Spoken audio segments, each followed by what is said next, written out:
Welcome friends to another rSlash NuclearRevenge video. Today we've got a crazy story of setting a roommate's room on fire. But first, make sure to hit those like and subscribe buttons down below so you never miss any of my daily videos. That said, our first story of the day is crazy lecturer gave me an F in my final papers, so I dropped him halfway across the country. People do the worst things. This is a fact that I've known for a long time. But I never thought it was something that I'll experience firsthand, and I didn't. Not for a long while at least. I never truly experienced the worst in people till I got to college. Final year precisely, when one of my professors decided to give me an F because I turned in my paper one day late. I couldn't let it slide, of course. If he wants to mess with my life, I'm gonna mess with his too. But let's go into detail. I started college at the age of 19. A bit late, I know, but it couldn't be helped. I had to work for the whole year to pay off my mom's hospital bills. She had MS, multiple sclerosis, and she had an episode a few months before I got a scholarship to the college of my choice, and there wasn't anyone else we could depend on. My dad left while I was little, and other family members were pretty much non-existent. Money was tough in my family.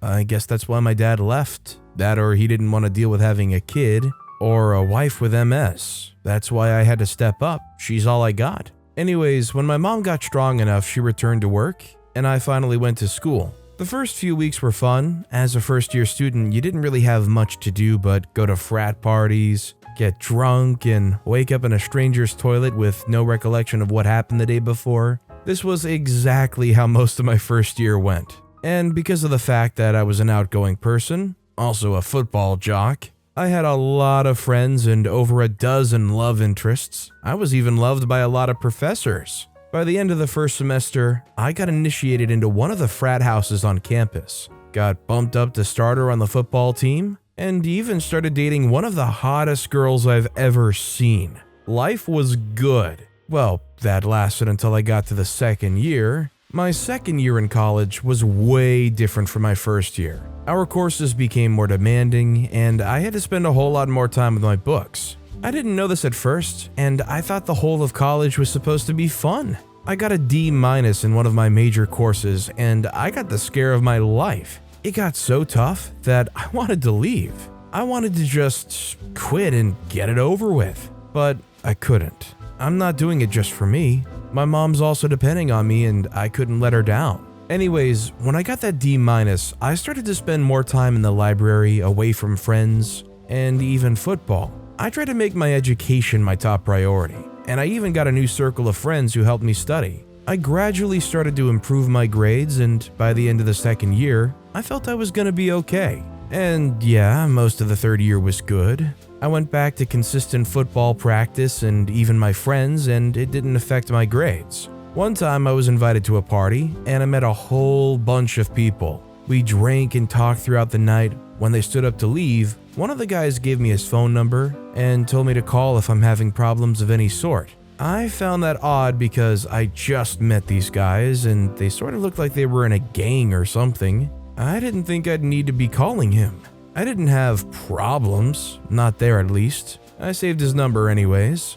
Then comes the beginning of my fourth year of college, the start of my nightmare. During the first week, we had a party at a lake house. I attended because it's the first week. School hasn't gotten hectic yet, plus I really needed to celebrate the fact that I made it that far. By the end of the year, I'll be graduating and I'd begin my journey up the corporate ladder. I walked into the house, greeted some friends, and got a drink. Then I spotted one of my course mates at the far end of the room. He looked worried, so I walked over to say hi. "Hey man, what's up?" I asked as I poured myself a drink at the open bar. He greeted me back and asked me if I'd heard the news. I said no, and he told me that the university has changed one of our major professors, and the new professor is a pain in the butt. I haven't even been to class because it was the first week, and nothing serious really happened. I laughed it off and told him that it couldn't be that bad. He turned to me with a serious face and said, "Yeah man, it's that bad." I got a bit scared when he said that, but I shrugged him off. The professors love me, I shouldn't have a problem. Psych. I got to class the next week, 2 minutes late, and I wasn't allowed into the class. He had a strict rule that says no student would be allowed into the class after him. I thought it was a joke, and he would let me in eventually, but it wasn't. I stayed outside the lecture hall for the duration of the lecture. When the class ended, I ran after the lecturer trying to apologize for my tardiness. I had good reason and I tried to explain, but he didn't want to hear it. At that moment, I knew there was going to be trouble. I've always tried to build good relationships with the professors, and none of them have been able to resist my charm, but it was going to be harder than I thought with this particular professor. I gave him the name Professor X because X is the mark he prefers to use on our assignment and test sheets. Anyways, that didn't stop me from trying. I tried to talk to him anytime I could. I'd go to his office for help on his course and even ask smart questions in class, but this even made matters worse. It was as though he saw me as smug and arrogant instead of curious, smart, and hardworking. He started to find the tiniest of reasons to send me out of the lecture hall. I also got one of the lowest scores on his assignments and tests. I didn't let this put me off. I felt like I could still impress him. Maybe that's my daddy issues talking though. Anyways, very close to the end of the second semester, we were supposed to write a paper on a topic Professor X gave. It was an easy subject for me, but I didn't want to rush it. I did all the research I could on the subject, and yeah, I was sure I was going to get an A. But a week to the date of submission, I got a call from home. My mom had to go back to the hospital. She had another MS episode. I dropped everything and drove back home to be by her side. I stayed in the hospital with her throughout the week, and when she could speak, she made me go back to college and turn in my paper. I didn't want to leave her, but she wouldn't have it. I told her I'd be back. Then I got into my car and drove 6 hours nonstop back to college so I could turn in my paper. I was already 1 day late, but I felt like there won't be any problem. I know he could be a real eggplant emoji, but even he can't be that callous. I was in for the surprise of my life. I got to campus in the evening and I headed straight for Professor X's office. He wasn't in, so I had to wait a while. When he didn't return, I decided to leave and come back the next day. But before I did, his assistant came to the office and informed me that he had a late lecture in another department. I decided to go there. I waited 2 hours outside the lecture hall in the blistering cold. When the lecture ended, I ran up to him and apologized profusely for the late submission. I explained the whole situation to him, and he listened with what I thought was a keen interest. When I finished, he called me a deranged liar and kept walking. I was taken aback. How on earth would a person lie about something of that magnitude? I couldn't even begin to fathom how this professor thinks. But I wouldn't let that stop me. I followed him, trying to make him see reason. Eventually, we got to his office, and he looked like he was finally taking pity on me. He accepted my paper, and I left happily. I went back to the hospital and stayed with my mom for a few days until she was strong enough to move again. Then I went back to college. A few days later, the test results came in. But to my dismay, I was given an F. What? I checked and checked again. An F. How? Why? I'm sure I had the best report in the whole class. Why would I get an F? I hurried to his office. I was sure that there was a mistake somewhere, and I just had to figure out what was going on and rectify it. I got to Professor X's office, and again, he wasn't in the office. I had to wait until he got back, and when he did, I confronted him about my grades, but he remained adamant. He said he wouldn't change my grades because I didn't submit them on time. I tried explaining again with the whole problem with my mom, but he didn't buy it. He told me he didn't buy it the first time, he just wanted me to leave. I begged and pleaded with him to reconsider. I needed to pass that test to avoid any carryovers. I couldn't afford to get carryovers because that means I won't get to graduate. I'll have to get an extra year, which might make me lose my scholarship. Eventually, I left his office, sad and at a loss for what to do. If I lost the scholarship, I might have to pay the tuition for the extra year myself. I couldn't afford such money. I wanted to report Professor X for unfair grading, but he was well within his rights because I turned in the paper late. Eventually, I got over myself and went to the financial aid office to make inquiries about my standings if I get a carryover. Turns out my GPA was high enough to take a hit without me losing my scholarship. I felt relieved, but that wasn't the end. Professor X had been a real jerk to me, and I wasn't gonna let him get away with it. I wanted revenge. For the next few days, I tried to brainstorm ideas on how to get my revenge, but it was my first time, so no ideas were coming to mind. Then I remembered the party I attended the year before, and the group of kinda sketchy guys I met there. I remembered the guy, let's call him Jay, that gave me his number. I pulled up his number on my phone and called him. The next day he came to the campus, and we had lunch together. I explained everything to him and told him I needed his help for revenge. He agreed without hesitation and then called the rest of his guys. That evening, we gathered at Jay's place and came up with a plan. We had to filter through some really good plans so we wouldn't end up in jail, but eventually we settled on one. We were gonna kidnap him, hold on, I know this sounds bad, but I promise it wasn't, and drop him off in another city without any means of return. He would have to hike back for most of the journey. It was solid, but we had to carry it out in a way that wouldn't blow back to us. So Jay got his uncle's van and painted it with temporary blue paint. Then we changed the plates of the van, we got some masks too to keep our identity hidden, and a few days later, we set out. We waited until nightfall when he came out of his office to head home, then trailed him to a secluded road where there weren't any traffic cameras. There we picked him up, gagged him and blindfolded him. He pleaded and begged for his life while we drove, and one of the guys assured him that he wasn't in any danger. I have to confess, I got scared after a while and started to rethink the whole plan. What if we get pulled over by the cops? We could go to jail for kidnapping. I took my concerns to Jay and he told me everything was fine. As long as we weren't going past the speed limit, there wasn't any reason why the cops would pull us over. He was right.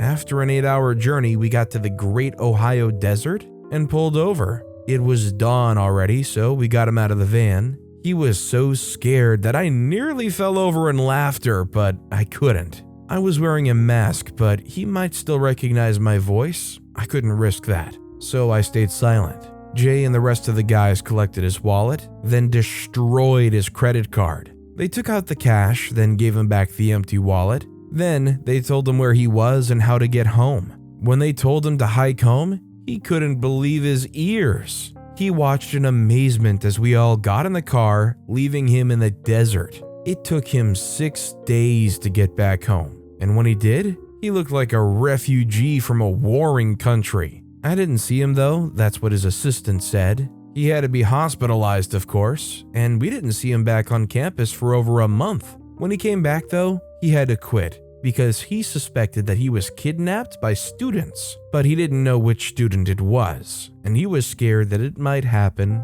again. Anyways, I had to redo the course the next year, and I passed it with flying colors. Till today, Professor X didn't know who kidnapped him or why. And because of that, he didn't learn any lesson, but doing it was so satisfying, and that's good enough for me. Now, I'm not positive about how it works in most colleges, but if there's a professor who seems to be specifically treating you unfairly, isn't there some kind of body or administration you can bring concerns up to? I also imagine it's not unheard of for a professor to be so hard on not giving any kind of leniency, but it kind of blows my mind that somebody could be open and honest about how their mom is in the hospital and they don't even get like a chance to prove it. They're just told that they're a liar to their face and turned away. Do you think OP went about this in the right way? Literally stranding their professor in the desert? I hope they left them some water. Let me know what you guys think in the comments down below.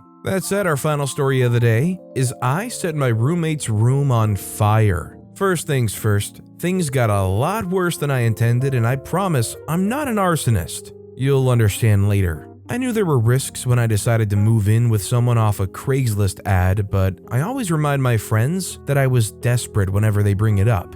It was about 2 years ago and I was new in the Bay Area. I'd moved away from home to start a job in the city, and I didn't have the savings to get a place on my own. And it definitely didn't help that none of my friends were in San Francisco, so I did the next best thing and went to Craigslist. The ad was pretty simple, which I took as a good sign. But I should have known that it was an early sign of a psychopath, because why would your only requirement for a roommate be that they're female, your age, and working? But I was desperate, so I called her, and a week later, I was moving into the 2-bedroom flat with a girl I'll call Helen. Helen was very quiet at the beginning, and I'm not even gonna lie, it creeped me out. Every week when I was checking in with my group of friends, I would tell them how I felt like she was hiding a huge secret or some bodies in her room, and we would laugh about it, but after 2 months of living with her, I was beginning to think that our joke might not be fictional at all.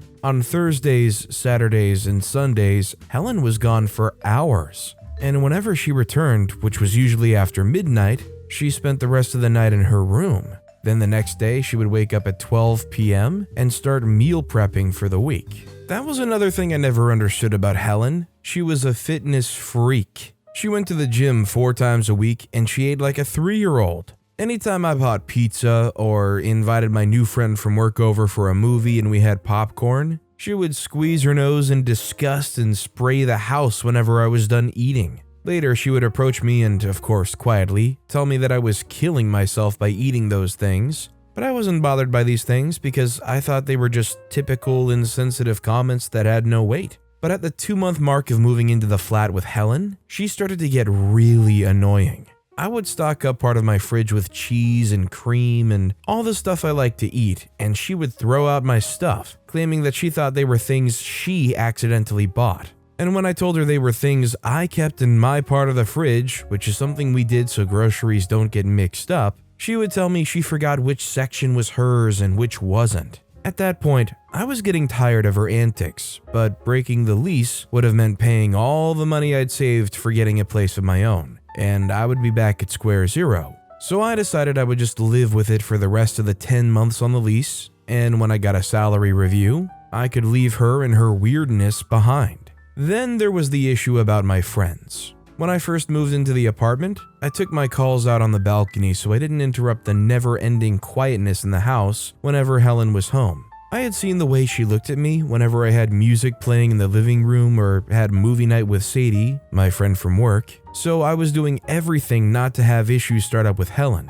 But after 3 months or so, I started taking calls in the living area/kitchen, and I warned my friends ahead of time if Helen was around so they wouldn't start talking crap when she was within hearing distance. And it was obvious that Helen didn't like that my friends and I were loud on the phone. There was one time when she passed by while I was on a call, and she said in the loudest voice I heard from her in all the time I'd lived there, "There are other people living in this house, you know." That was a wrong thing to say, but I just apologized and told her I was wrapping up my cooking and would get out of her way. She tissed and left, and I was pissed about it, but I decided to leave her alone.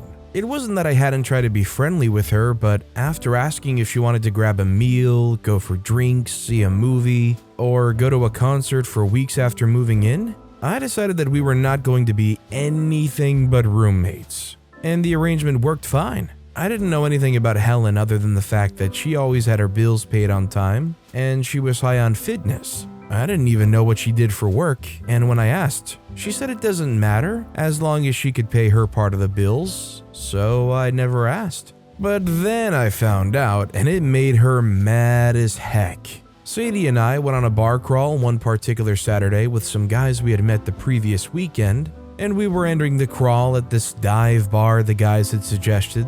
As soon as we stepped in, I could hear someone singing from the stage. And I was very happy with the vibe in the bar, already making notes to come back with Sadie or alone. By the time we settled in near the front of the bar, close to the stage, I was shocked to see that it was Helen singing, and Sadie was just as surprised, because Helen had barely spoken to her in the 4 or 5 times they had met. But there she was in a very tiny slip dress and belting out Amy Winehouse like her life depended on it. I was shocked to see her in a different light, and I was wondering what was so secretive about being a singer that she never shared. But that was answered quickly. About 10 minutes after we got into the bar, Helen switched to a more sexy playlist, and she was going round to the guys and some girls in the bar to tease them while singing. And they were dropping tips in her cleavage, garters, and the fancy updo her hair was in. Sadie and I exchanged surprised glances, but the guys we were with didn't notice because Helen had just come up to our table.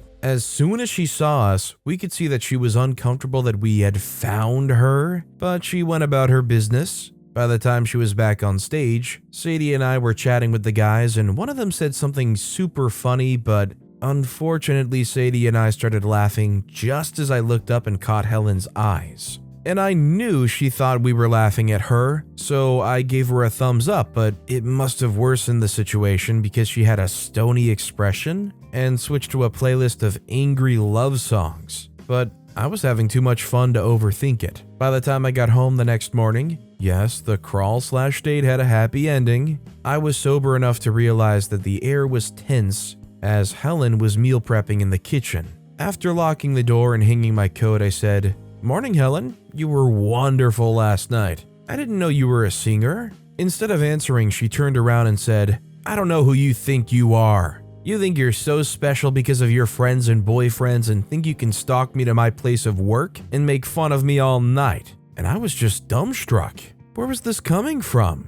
Then I remembered her expression when Sadie and I were laughing. So I tried to explain, but she cut me off. "Oh, save it. You don't get to come in here and cook up lies. You're a witch, and I honestly wish the leasing agreement wasn't so high." Did I mention that through the shouting, her voice was at the highest I'd ever heard it? And I think that's what made me snap.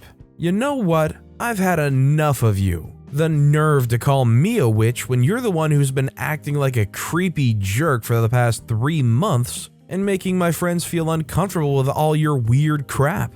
I don't need your attitude this morning, or frankly ever. We weren't laughing at you because the world doesn't revolve around you." And that's when Helen tried to slap me, but I ducked in time. She was crazy and she looked the part that morning, and I let her know it. "You are freaking crazy, do you know that? Stay out of my way or I'll call the cops on you." For the rest of the week, I caught her staring at me creepily and gave her the middle finger every time she looked at me too intensely, not saying anything. I wasn't trying to instigate anything, but I had had enough of her drama. And when I told my friends what had happened, they all agreed I didn't need to tiptoe around her anymore. Whatever issues she had, she could deal with them on her own and not make everyone else feel like crap for daring to exist around her. Even Sadie started coming around more often, and we were as loud as we wanted without caring for her knocking things around in the kitchen to grab her attention. A misunderstood laugh at the bar shouldn't have caused so much tension, but for all the BS I had sucked up from her, things could get as dramatic as possible, and I wouldn't bat an eyelid. But then she attacked me where it hurt the most. I was on the phone with Sadie one evening before a major client meeting we had at work, and Helen was in the kitchen while we were talking. I would later realize that she had been eavesdropping, but I didn't pay too much attention to her at the time. A day before the meeting, Helen came to my room an hour before I went to bed, and she came with 2 glasses of juice. She said it was a peace offering because she didn't think the living situation was so bad before my friend and I made fun of her. I told her again that I and my friend hadn't laughed at her, but she brushed it aside and handed me a glass, saying we should leave everything behind. I was suspicious, of course, but she said, "I promise, it's not laced with anything. Here, I'll drink both to show you." And she took huge gulps of both glasses, so I decided to be the bigger person and accept 1 glass of juice. She hung around until I took sips of the drink and told me she could wait until I was done so she could take the glass back to the kitchen, but I told her not to bother. By the time I woke up the next morning, I was feeling alright and looking forward to telling Sadie all about the apology juice. But by the time I got to work, I was feeling downright murderous. I was sweating buckets and my intestines felt like they were about to get ruptured, and I knew immediately that Helen had done something to my drink. But I couldn't really think it through because all I could think about was finding the restroom. After my 3rd or 4th trip, Sadie said I was looking too pale and got me a cab. When I got home, Helen was in her room and I had to grip the counter for support. She came out a few minutes later looking as pale as I felt, and when she saw me, she smiled and said, "A small price to pay," before shooting me the middle finger. I found the bottle of DocuSate in my bathroom, and I felt that was her telling me to do my worst. So, I did just that. But before I could, I was washing my hair a few days after the laxative incident when I noticed that it was falling out the more I added shampoo to it, and I knew Helen had tampered with it, which meant she had broken into my room. At that point, I knew she was crazy and I had to get out of the apartment before she tried to kill me off completely. But not before getting my revenge. I got a haircut to cover up my chopped strands, and I knew I had to do something she wouldn't be able to cover up. One day, when she left for the gym, I waited for an hour knowing she would soon be back, and I broke into her room, which wasn't difficult, after smashing off her door handle with a hammer. Like the neurotic person I knew she would be, I found her outfits for Thursday, Saturday, and Sunday all labeled in her closet. I piled them up, stuck them in her bathtub, and set them on fire. Then I threw in all her shoes and jewelry before taking a picture of the flame and texting it to her with the caption, "Consider the price paid in full." Helen was stepping into the apartment just as I stepped out of her room as it was quickly filling with smoke. I grabbed the fire extinguisher by the door and passed it to her while she ran to our blanket storage to try and stop the fire. After a minute or so, the fire died down. And while I'm not sure what her reason was, I like to think that the reason Helen never reported the fire incident was because she realized I was as crazy, if not crazier, than she thought she was. I moved out of the apartment the next week, sent the lease breaking fee to her, and I never heard from my crazy roommate Helen anymore. And from time to time, I make a joke about setting my friends on fire if they ever mess with me. So although OP here claims that maybe they didn't report them because they think they might be crazier than they were, and who knows what somebody that crazy would do if they got reported, right? I'm wondering if the reason why Helen didn't report OP was because it gives OP a platform to discuss what Helen did to OP in the first place, which is drugging them. Maybe they just realized, an eye for an eye, let's not escalate this any further, because OP is pretty crazy. But with that being said, that's all the time we have for today. Now, if you want to hear another absolutely crazy revenge story, click on that left video, or if you missed my latest video, check out the one on the right. That said, I'll see you all next time with some more stories.